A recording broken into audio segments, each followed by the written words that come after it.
Hello बच्चों, मेरे इस यूट्यूब चैनल एजुकेशन सेंटर में आप लोगों का स्वागत है। बच्चों, आज हम लोग class 9th chapter number 1 discuss करने जा रहे हैं बच्चों, ठीक है। जिसका जो पाठ का जो नाम है बच्चों संख्या पद्धति, ठीक ना। तो चलिए बच्चों, हम लोग देखते हैं संख्या पद्धति में क्या क्या होता है, ठीक है। तो संख्या पद्धति में बच्चों हम लोग जानेंगे सबसे पहले कि पूर्ण संख्याएं क्या होती है, पूर्णांक क्या होता है, परिमेय संख्याएं क्या होती हैं, ठीक है, और प्राकृत संख्या क्या होती है। तो चलो बच्चों, हम लोग जानते हैं एक एक करके, उसके बाद हम लोग इस लेसन को स्टार्ट करेंगे, ठीक है।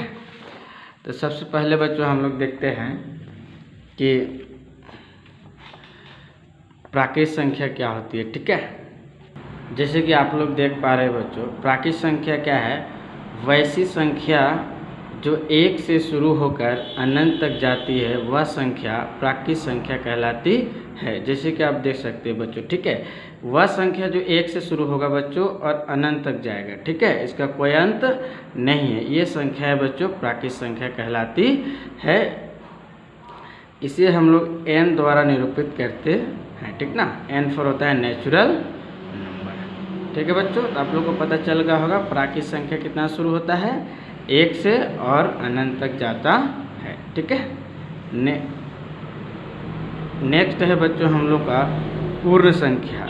पूर्ण संख्या वैसी संख्या होती है जो 0 से स्टार्ट होती है और अनंत तक जाती है, वह संख्या पूर्ण संख्या कहलाती है। जैसे कि देख सकते हो 0 1 2 3 4 5 इस तरह से बच्चों अनंत तक जाएगा, ठीक है। प्राकृत संख्या हम लोगों का कितना स्टार्ट हो रहा था, 1 से, ठीक है, और पूर्ण संख्या हम लोग कितना स्टार्ट हो रहा है, 0 से, ठीक ना।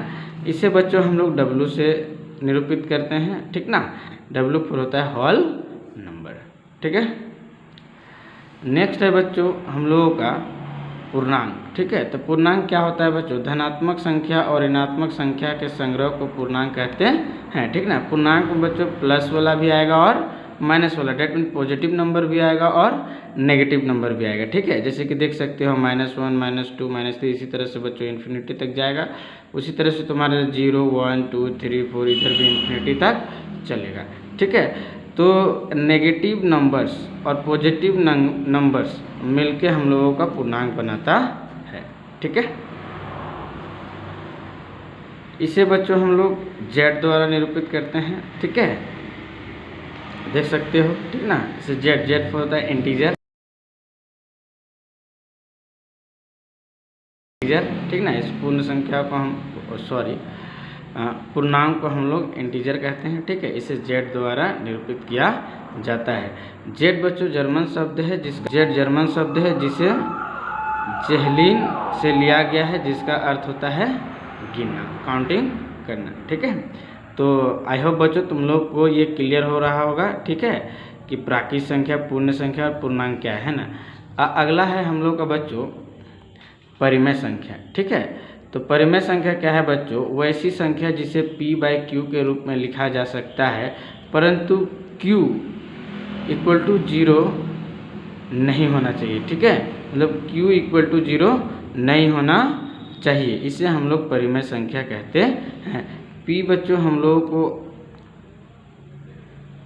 अंश को निरूपित करता है और Q जो है हम लोगों का हर को निरूपित करता है, ठीक है बच्चों।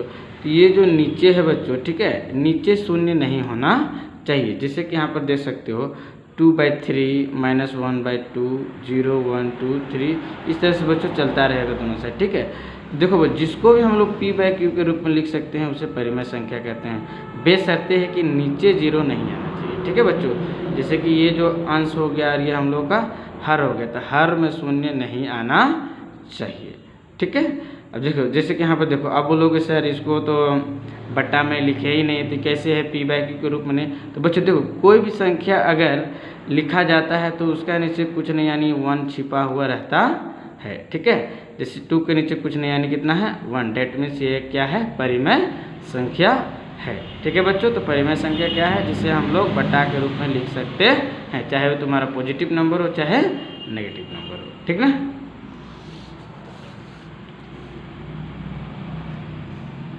देखो परिमेय संख्या को बच्चों हम लोग क्यू से निरूपित करते हैं, ठीक है।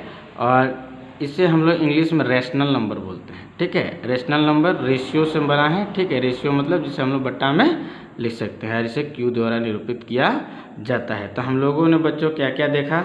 हम लोगों ने देखा प्राकृत संख्या क्या है, पूर्ण संख्या क्या है, पूर्णांक क्या है और फिर परिमेय संख्या क्या है।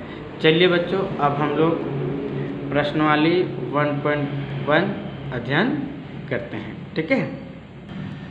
तो बच्चों हम लोग प्रश्नावली 1.1 स्टार्ट करने जा रहे हैं, ठीक है। फर्स्ट क्वेश्चन है बच्चों, क्या शून्य एक परिमेय संख्या है? इसे क्या हम p/q के रूप में लिख सकते हैं जहाँ p और q पूर्णांक हो?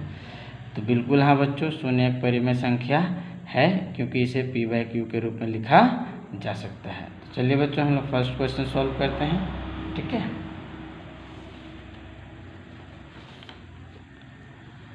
तो बच्चों क्वेश्चन नंबर 1 है हम लोग का कि शून्य एक परिमेय संख्या है, ठीक है। तो लिखेंगे बिल्कुल हाँ, शून्य एक परिमेय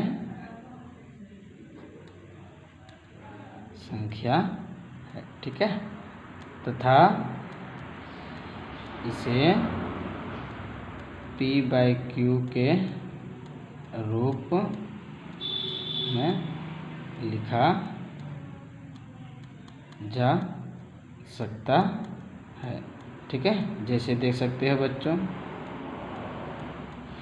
0 है, कुछ नहीं, नीचे कितना होगा 1, ठीक है। जिस भी संख्या के नीचे कुछ नहीं रहता है 1 छिपा हुआ रहता है, ठीक है। डेट मीन से p/q के रूप में लिख सकते हैं, ठीक ना, देख पा रहे हो। उसी तरह हम लिख सकते हैं 0/2, 0/3, ठीक है। इसी तरह से जाएगा इत्यादि। तो बच्चों क्वेश्चन पूछा था क्या शून्य एक परिमेय? बिल्कुल हाँ, क्यों है? क्योंकि इसे हम लोग p/q के रूप में लिख सकते हैं। जैसे यहाँ पर देख सकते हो 0/1, 0/2, 0/3, ठीक है।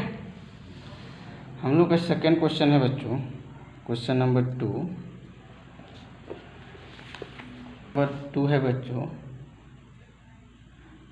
3 और 4 के बीच 6 परिमेय संख्या ज्ञात करें, ठीक ना। तो बहुत इजी है बच्चों। ये देखो हम लोगों को पहले क्वेश्चन समझना होगा कि देखो बोला क्या है कि 3 और 4 के बीच 6 परिमेय संख्या, कितनी बोला गया है? 6, ठीक है। तो किस तरह से हम लोग इसको हल करते हैं इसको ध्यान से देखना बच्चों, ठीक है। तो सबसे पहले हम लोग लिखेंगे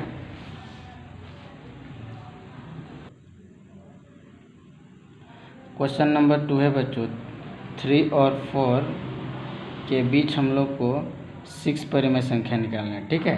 तो बहुत इजी है बच्चों, हम लोग लिखते हैं 3 और 4। तो हम लोग को पता है बच्चों कुछ नहीं, नीचे कितना होता है 1। और हम लोगों को क्वेश्चन में बोला गया है बच्चों कि 6 परिमेय संख्या निकालने के लिए, कितने परिमेय संख्या निकालने बोला है? 6। तो 6 बोला है बच्चों, तो इससे 1 प्लस करके बच्चों अंश और हर में हम लोग मल्टीप्लाई करेंगे, ठीक ना। तो जैसे कि देख पा रहे हो 3/1 इंटू, ठीक है, 6 बोला है बच्चों, तो इससे एक ज़्यादा लेंगे और अंश और हर में मल्टीप्लाई करेंगे, ठीक ना। तो 7/7 और सेम प्रोसेस इसमें भी करेंगे बच्चों, 4/1 इंटू अंश और हर में हम लोग 7 से मल्टीप्लाई। क्यों किए बच्चों? क्योंकि हम लोग को 6 निकालना है, तो 6 से 1 ज़्यादा लेंगे, ठीक है, और अंश और हर में मल्टीप्लाई करेंगे, दोनों साइड वही करेंगे बच्चों, ठीक है। अब इसको मल्टीप्लाई करते हैं, 7 3 जा 21, 7 1 जा 7, और ये बच्चों हो जाएगा सेकेंड हम लोग का 7 4 जा 28, 7 1 जा 7। अब हम लोग बच्चों इसके बीच हम लोग 6 परिमेय संख्या लिख सकते हैं। 21/7 हो गया, तो इस 21 और 28 के बीच का लिखना है बच्चों, ठीक है। तो 21 है तो 22/7, 23/7, 24/7, 25/7, 26/7, 27/7। तो बच्चों 21 और 28 के बीच का होना चाहिए। तो क्या हम लोग का 6 आ रहा है बच्चों? 1 2 3 4 5 6, डेट इज ये हम लोग का क्या हो गया बच्चों? आंसर, ठीक है। थर्ड क्वेश्चन है बच्चों हम लोगों का, ठीक ना, कि 3/5 और 4/5 के बीच 5 परिमेय संख्या ज्ञात करें। तो जैसे बच्चों हम लोग क्वेश्चन नंबर 2 को हल किए, सेम हम लोग क्वेश्चन नंबर 3 को हल करेंगे। ठीक है, 3/5 और 4/5, तो 5 हमको निकालना है बच्चों, तो इससे एक ज़्यादा लेंगे और 6 से अंश और हर में क्या करेंगे, मल्टीप्लाई करेंगे। ठीक ना। क्वेश्चन नंबर 3 है बच्चों। ठीक ना।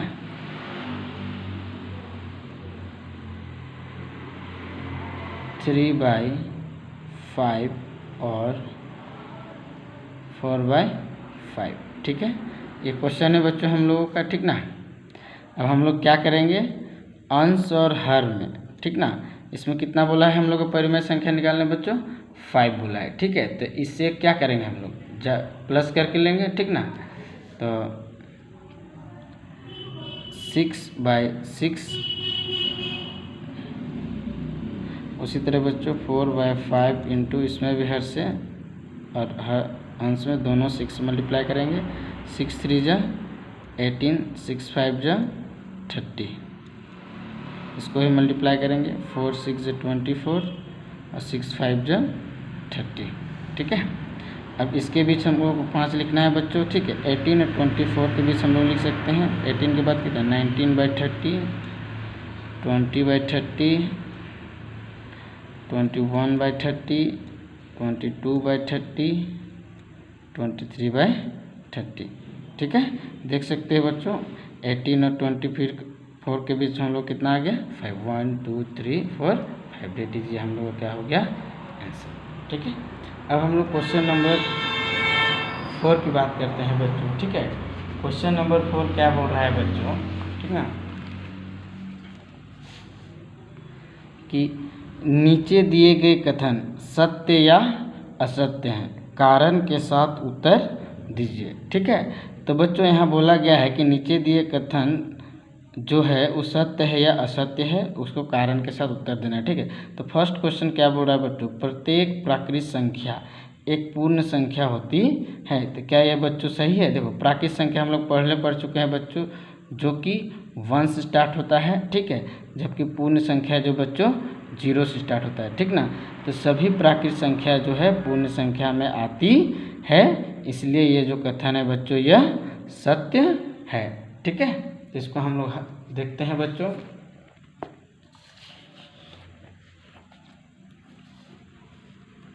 तो हम लोग जानते हैं बच्चों प्राकृत संख्या फर्स्ट नंबर, तो ये जो फर्स्ट नंबर है बच्चों ये हम लोगों का क्वेश्चन नंबर 4 ये सत्य है बच्चों।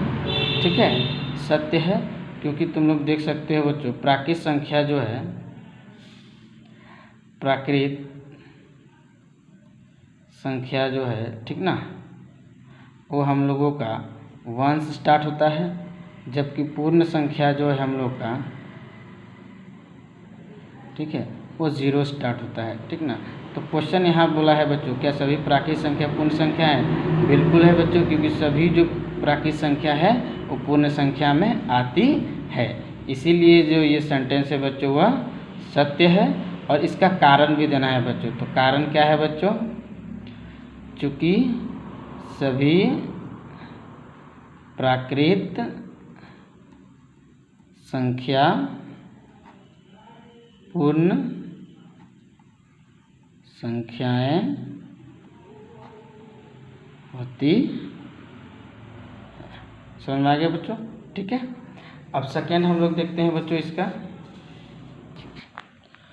दूसरा क्वेश्चन है बच्चों। ठीक है, क्वेश्चन नंबर 4 का जो दूसरा क्वेश्चन है, इसमें बोला क्या प्रत्येक पूर्णांक एक पूर्ण संख्याएं होती है। तो ये बिल्कुल गलत है बच्चों, है ना, सभी पूर्णांक पूर्ण संख्याएं नहीं हो सकती है, लेकिन सभी पूर्ण संख्याएं पूर्णांक हो सकती है, क्योंकि पूर्णांक में बच्चों नेगेटिव भी आता है, जबकि पूर्ण संख्या में नेगेटिव संख्या नहीं आती है। ठीक है, इसलिए ये जो सेंटेंस है बच्चों वो हम लोगों का क्या हो जाएगा, असत्य। ठीक है, तो आइए हम लोग देखते हैं। ठीक ना, तो ये जो सेंटेंस होगा बच्चों, सेंटेंस है बच्चों असत्य होगा। क्यों होगा, उसका कारण देते हैं। इसका कारण है बच्चों सभी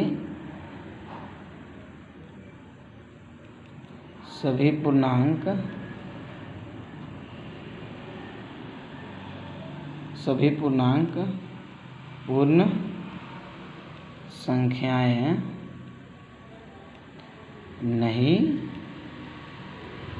होती है।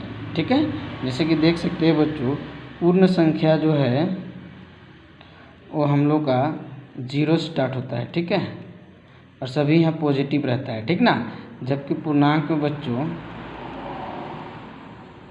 पॉजिटिव और नेगेटिव दोनों होता है। ठीक ना, -2, -1, 0, 1, 2, 3। ठीक है, दोनों साइड हम लोग इसको लिख सकते हैं बच्चों। ठीक ना, तो असत्य क्यों है बच्चों? क्योंकि सभी पूर्णांक जो है वो नेगेटिव में भी आता है और पॉजिटिव में भी आता है, जबकि पूर्ण संख्याएं केवल पॉजिटिव आती है। ठीक है,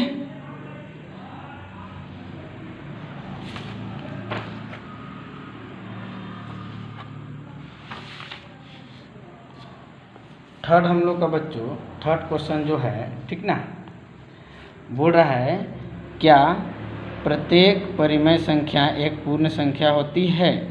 ठीक है, तो ये भी बच्चों बिल्कुल रॉन्ग है, असत्य है, क्योंकि प्रत्येक परिमेय संख्या पूर्ण संख्याएं नहीं हो सकती है, लेकिन प्रत्येक पूर्ण संख्या जो है वो परिमेय संख्या हो सकती है, क्योंकि परिमेय संख्या को हम लोग p/q के रूप में लिख सकते हैं, जबकि पूर्ण संख्या को हम लोग p/q के रूप में इसे भी लिख सकते हैं, परंतु पूर्ण संख्या में नेगेटिव संख्याएं नहीं आती है, ऋणात्मक संख्याएं नहीं आती है, जबकि परिमेय संख्या में ऋणात्मक संख्याएं भी आती है।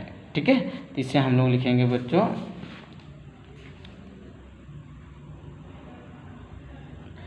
असत्य। ठीक है, अब इसका कारण देना है बच्चों। ठीक ना, तो कारण क्या है बच्चों? कारण क्या है बच्चों कि प्रत्येक परिमेय संख्या पूर्ण संख्याएं नहीं हो सकती है।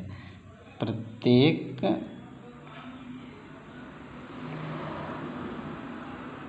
परिमेय